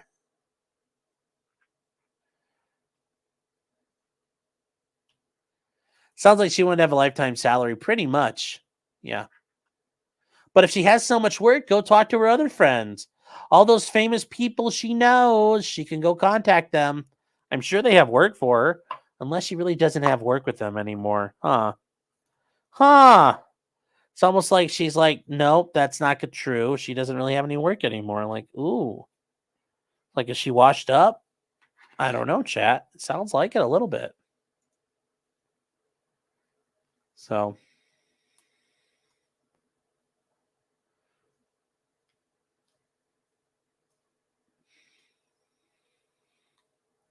Yeah, this just, it reads like bullshit, chat.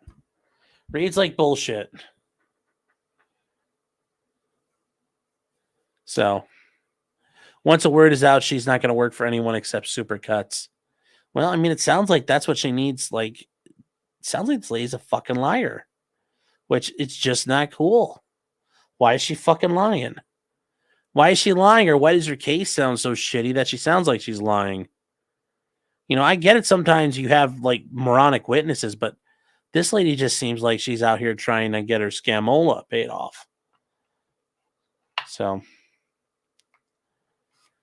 Doom says, can we talk about stuttering John Melendez? Like, what's there to talk about with him? I mean, like, there's already a community of people who fucking A-log the shit out of him.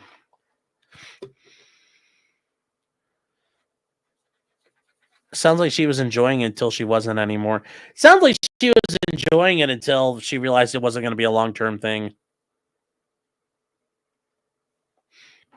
Yes, fruit fly sadist. It does read like a bad romance. Not like you would know. Shh, it's okay. Hold on here. It's like shh. It's between us. It's just between us, girls. Don't worry. They didn't hear that. Sounds like she's a professional side girl that started aging. Well, that very well could be true.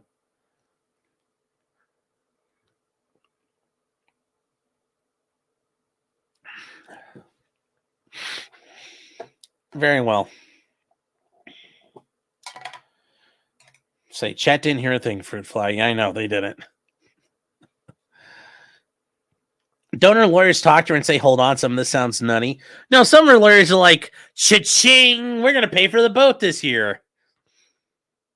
That's what they're hearing. They're hearing, I'm making a boat payment, or I'll pay off my student loans finally. Garth Brooks and Vince McMahon could do a new team. Yes, the Deviants. Yes.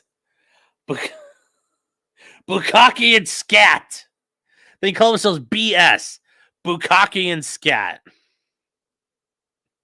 And it'll be their music. They come walking out. That'd be great. Fucking Garth Brooks just... If he sounds like he's like wearing like a horse costume, it's just like comes out all just like walking like this just around in a sock. That'd be so damn funny. Wearing his cowboy hat. Oh.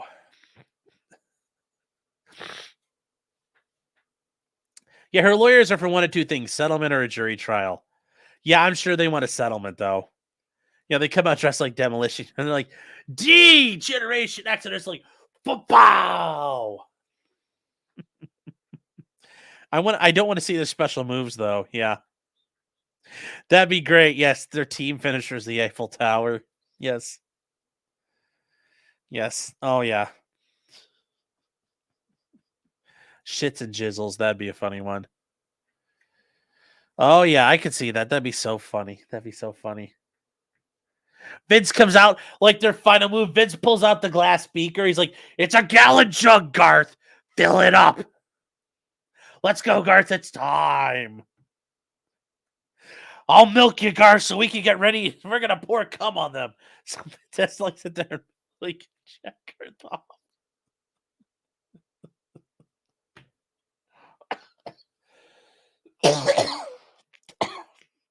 The idea of Vince McMahon checking off Garth Brooks to fill up the gallon bucket. It's a 5-gallon glass bucket, and it's like just gets filled up with cum. Vince like, yes! And then he takes it. Yeah, it's like Kurt Angle in the milk truck and just like fucking dumps it on people. Oh, God, that would be hilarious. I hope it'd be hilarious. Oh. Oh. You never want to have Vince on your shoulders to do the finisher. Yeah, here's a problem, though. If you had Garth Brooks on your shoulders, you're standing there and you're like, Garth, get it out of the way. It's too long, Garth. Oh. Garth, Vince is like, Garth, move it. I can't see. Jump off my shoulders onto them. Oh, okay. The cheese has slid off my cracker on this one. Well, yeah, it's funny. Yes! Brooks needs to have the Ralph Cifaretto defense. She was a whore. Yes. A, she was a whore. And B, she hit me. that keeps popping out of Garth's tights. Well, no, he wears like a special little tight sock that like it just gets wrapped up into, so it dangles like, like it's Snuffleupagus on fucking Sesame Street. Yes, Garth, you keep knocking the snacks off the tray. That's what they'll call the move, the snack tray special. So they don't come out with folding chairs. They have snack trays, and they're just like, that's their weapon. They go reach underneath the fucking they reach underneath the skirt of the ring and they pull out snack trays and they just whack right onto people. Oh, that'd be great.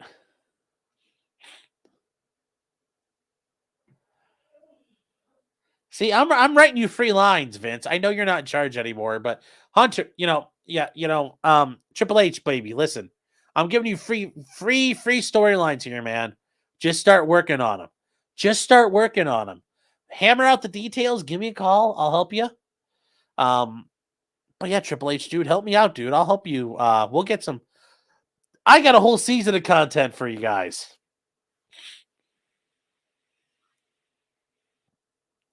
Yeah, Triple H and Shawn Michaels are taking notes. I know they are. Mexican Vader. How about that? Yes. Mexican Vader when he's sword fighting Obi-Wan. Yes, to say. Once again we meet, essay. What set do you rep, Holmes? Yes, Obi-Wan. I'm familiar with you. That'd be great. I should do a comic book based on this lawsuit. Oh. Big ideas. They're big fucking ideas. These are $1 million ideas. Like, I'm up there. This is Scott Hall. I'm not as good as Scott Hall at writing, but I'm sure Scott Hall will be like, my man. Scott Hall will be like taking notes if he's listening to me right now. Yes. Orale, Skywalker. Orale.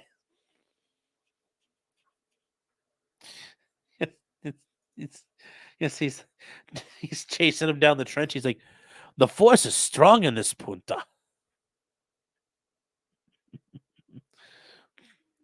Yes, Luke.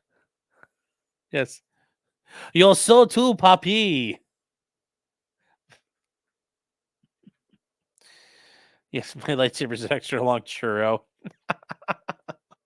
Also, Vader, I don't think I've seen you before here around here. Thank you for being here. If you've been here before, though, thank you. I just never noticed. Also, guys, if you guys are new, I forgot to mention, my name is Sean, also known as Potentially Criminal. I am an attorney in the Cleveland, Ohio area, and because we, I don't have court tomorrow because it's Columbus Day. I just have office work to do, some writing to knock out. So we're going to work on that tomorrow, but I wanted to cover this before we got into the new week. But yes, if you guys do like this and you're new, we do stuff all week long. So please like and subscribe. There's all kinds of content. There's always good content coming. All kinds of content. This week we'll be talking about Smith and Wesson and how they're going to be in front of the Supreme Court against, the Tostados Unidos un Mexico. Yes, the Tostados and the Taquitos Unidos. Yes, it's Taquitos of Mexico. We'll do that. Didn't some Cleveland politician just get arrested? Probably. I mean, like a year ago, half their police department got indicted. So, yeah. I mostly lurk and laugh. Well, thank you for being here. Alex says, yeah, you can sleep in tomorrow. Yeah. Oh. Garth's tangling his enemies' ropes. Diddy causes them to slip in his baby oil. And Vince just starts assaulting them all. Oh, that'd be so funny. So Diddy's on the other team. It's a tag team match, and it's Diddy and R. Kelly. And R. Kelly's peeing isn't working, and he's about to get pinned. And Diddy squirts some oil everywhere, and Garth falls off R. Kelly. It's like 1, 2, and he slips off. He gets kicked off. Oh, that'd be great. Oh. Yes. Fallen Preacher says, Oy vey. Oh, wait, that's not Beechwood. I got that reference. Thank you. Oh. Yes. It's Canada's Thanksgiving. Yes, it is, which is interesting. The sector as an RPG can work at this point. That would be an interesting game. Hey, I've listened to enough of that pirate software guy, Thor, that dude over there. He talks about just make your game, man. He's like, just make your game. It'll start out shit, but then it'll become really cool. And I'll be like, make the sector as an RPG. That'd be great. Choose your fighter. Okay. Garth counteracts the slipperiness of the lube with his gallons of jizz. Yes. It really would truly be hell in a cell if there's just like cum and lube everywhere. Yes, it's money in the bank. The spank bank. Those would be horrible matches to have. Oh, that'd be a horrible match to have. Have ladder matches like that. You couldn't climb the ladder. Oh my god. Yeah, bring a wetsuit. The wetsuit matches. No dignity matches. That's what we'll call them. The Viagra and a pole match. Yes.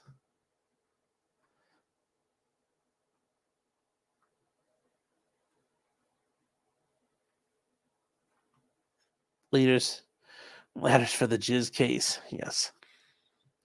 But yeah, guys, read through that. I mean, this whole thing sounds like just garbage. It does sound like garbage.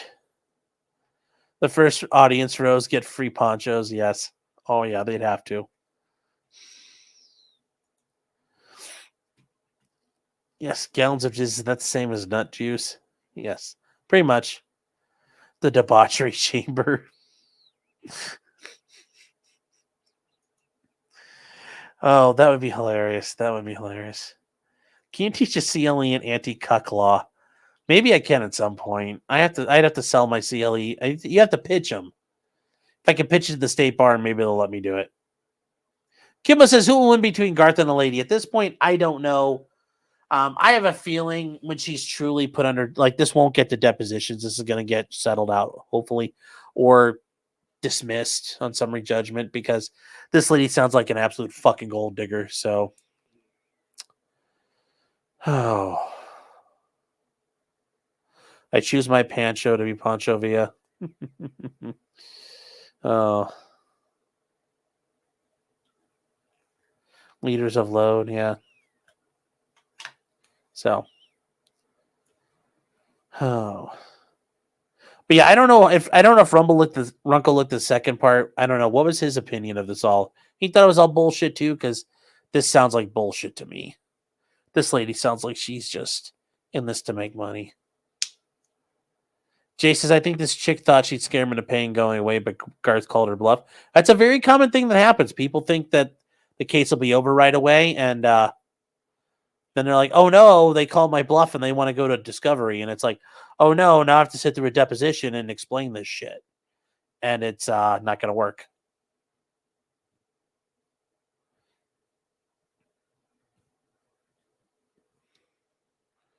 She has IMDb credits. Oh, okay. Yeah, Uncle thought it was crap too. Okay. Saharan usury.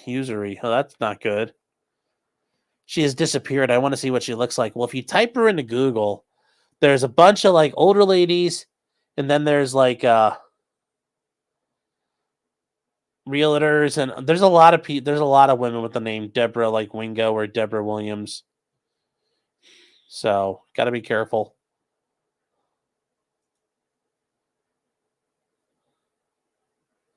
It's hard to find.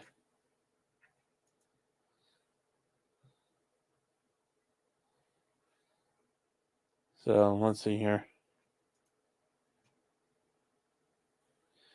Let's see here if we can find this.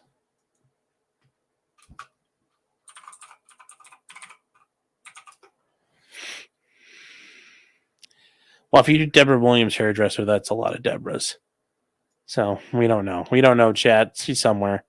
Wingo star. It's like Costanza leading Susan's parents out to the van in the woods. Kind of, yeah. Oh my god, that's actually the Seinfeld reference that actually works here. That's like perfect. Yes, thank you. That's a shame. Oh, she's got to be 50 now. I'm sure she's probably actually closer in age to them. I'm betting that's why she wanted salary and health insurance, because she's getting old. I found a pic of her in an archive of her website. Ooh. Deborah, is she the one who did Dallas? Yeah, not different, Debbie. Killer songs one after another. 30 years of cutting a bald man's pubic hair. Yes, 30 years. Gandalf the Grey says Tom Segura has been calling out Garth Brooks for a long time. Well, Tom Segura needs to worry about his own career. That guy's nose diving hard. Him and Bert Kreischer both are just like. So she looks like a granny. Okay. No, I can't. Does she have giant chuggies?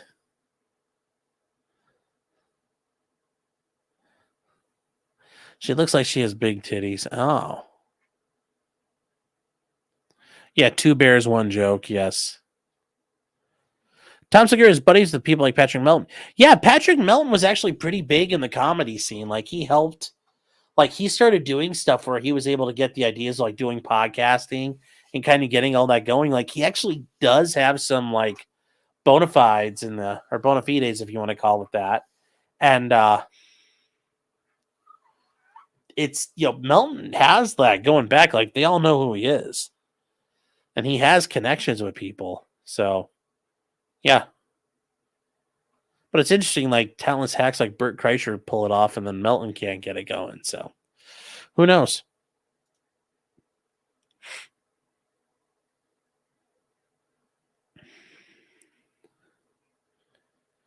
Bert's joke isn't a real story. It's a movie idea. You want to sell. Yeah, and then the movie turned out to be kind of gay. Even when he had all the money to make the movie. No machine.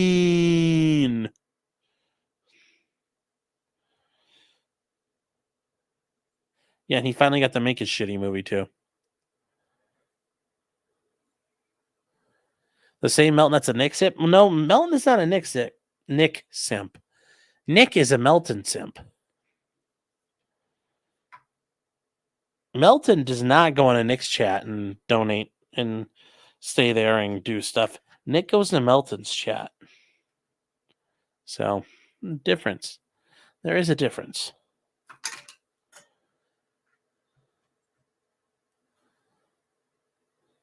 Yeah. Melton's big thing is A-logging Aaron, which, I mean, it's not that hard of a job. Like, it's pretty easy.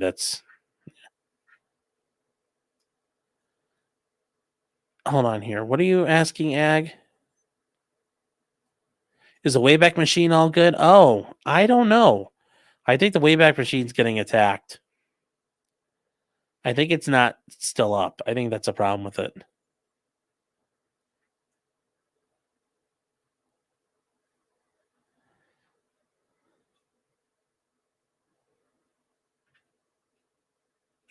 Oh, the Wayback Machine is good. It's still broken. Yeah, that's what I thought. Yeah, Nick made a weird post on Twitter about Dragon's Treasure, and it's like, it didn't really work the way I thought. I don't think it landed the way he thought it was going to. It kind of landed flat. So, oh well.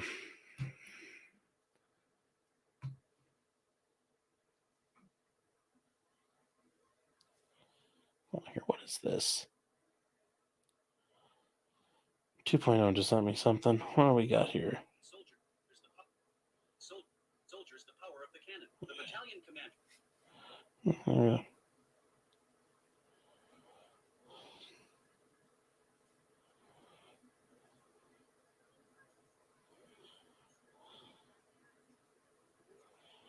What the hell is this?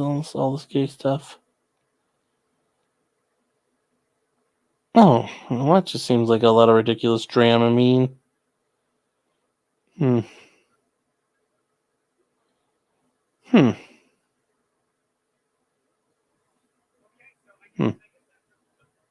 Yeah, there's no. Ari spiked Big J's drink too. Are we having locals tonight? No, guys, no. I gotta be up in the morning, so no, I can't do that. I can't be too late tonight.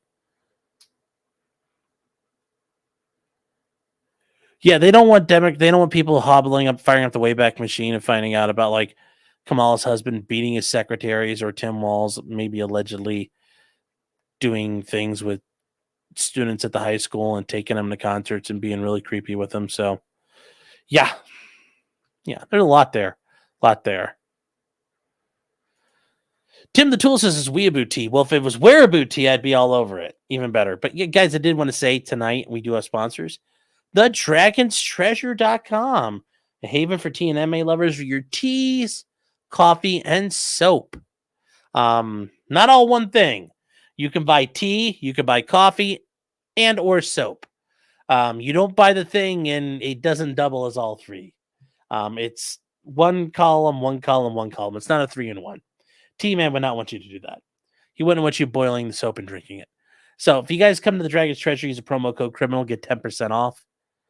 And then if you guys also do it, you guys go to MAF Arms at maf-arms.com. Use the promo code POTCRIM, you get 10% off your wind chimes and wind chime accessories. It's always never a bad idea to work on your wind chimes. You could buy the wind chime parts and assemble them at your house and make the wind chimes to whatever tune and tone you wish. So maf-arms.com. All right. So what else here we got? Who sells the best weed gummies online? I don't know, actually. I don't know at this point. Do I have to be responsible tomorrow? A little bit. Yes.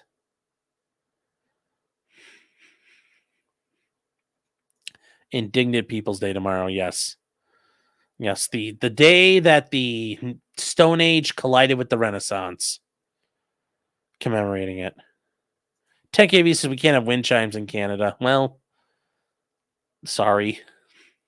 Talk to Runkle. He'll help you get the right licenses.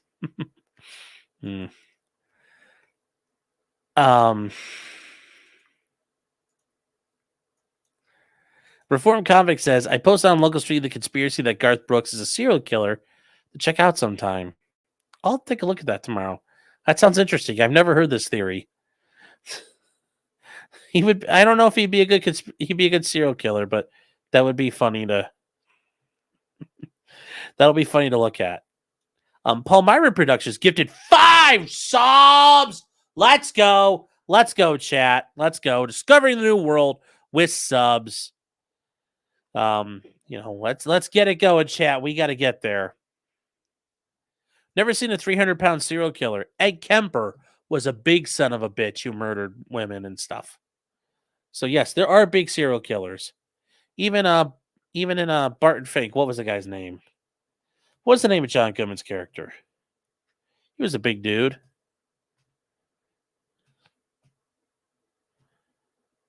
So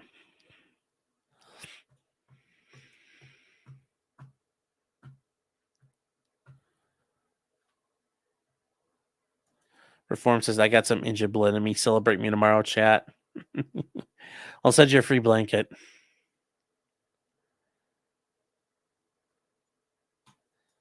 Holman says, John Goodman, yes.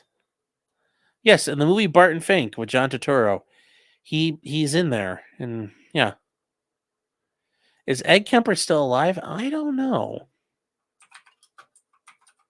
I think so.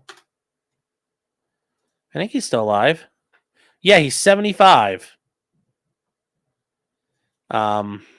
Yes, he is still alive.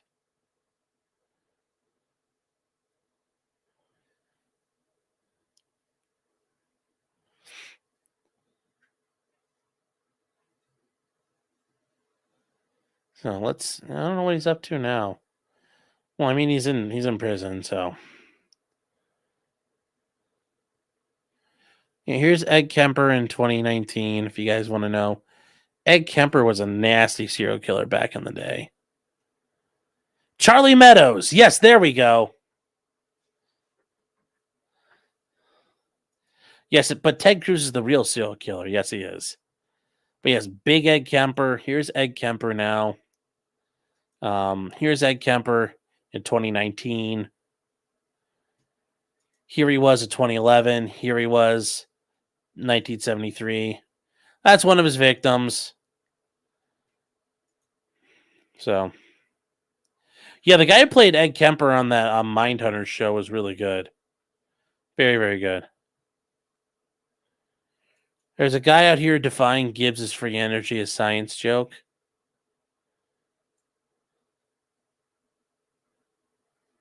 That's Sean's side piece. She looks a little old to be a side piece. That Asian girl's an easy kill for a man of any size. That's why he murdered so many of them in Vietnam. All the hookers.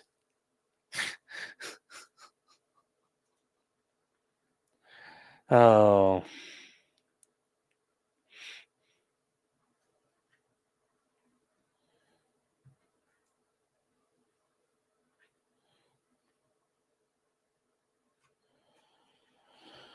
Oh, so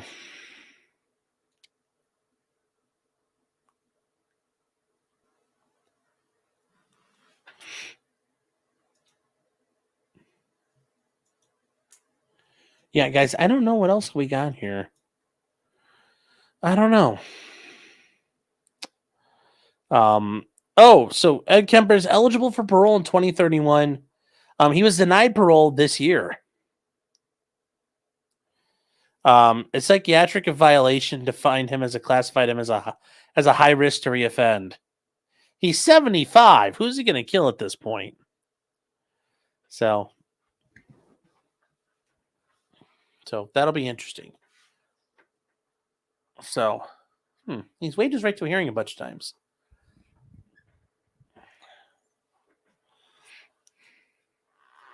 Didn't he screw his mom's skull? I think he did at some point. I'm not sure, though.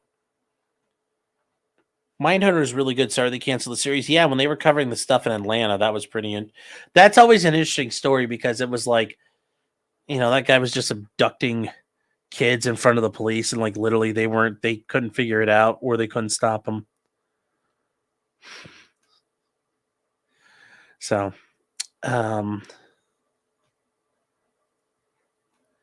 Sarah's judge is Ted Cruz's brother.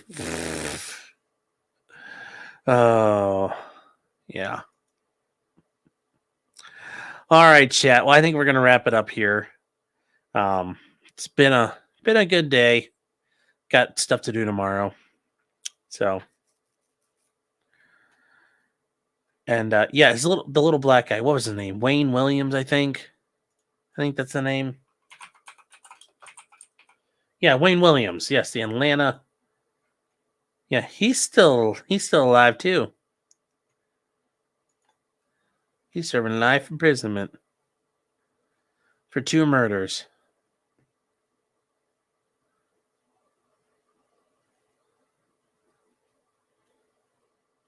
Although he's suspecting a ton of them. Yeah, like 30 victims. Ed Kemper narrated a bunch of audiobooks from prison. Really interesting. I didn't know that.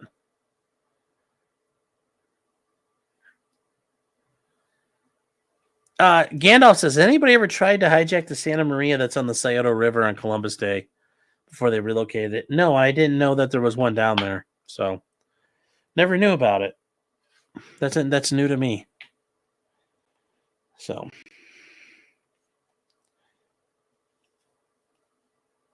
2 out of 20 plus the killer is still out there. Well, he is the killer, most likely. He narrated children's books. I want to hear one of those. Oh my God, that would be so fun. I'd sign up for Audible to listen to Ed Kemper read a fucking children's book.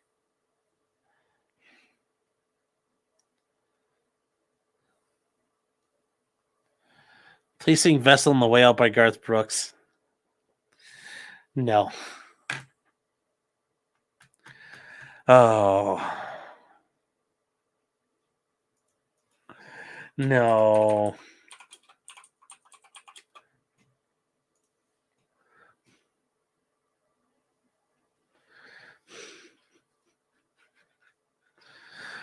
There's just no way we could do that one. No. All right, guys. So that's it tonight, chat. So I will see you guys tomorrow. In the meantime, take care, everybody.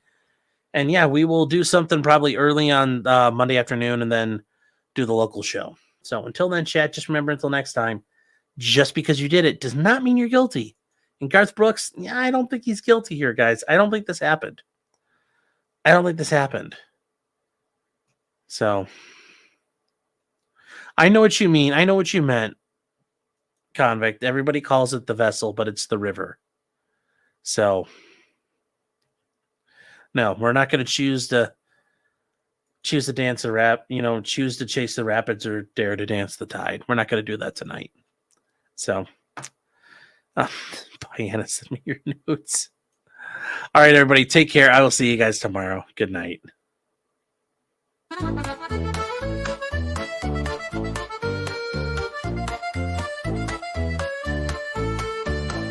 Weapons, blacksmithing, and models of planes, esoteric works, and even some trains. Much merriment had while drinking White Claws, tips on hunting, and even talking the law. Whatever you do, just don't talk to cops, even when they nab you on illegal stops. Just 'cause you did it doesn't mean you're guilty, but please talk to a local attorney. Was that the fat guy Rick Hayden yelled at?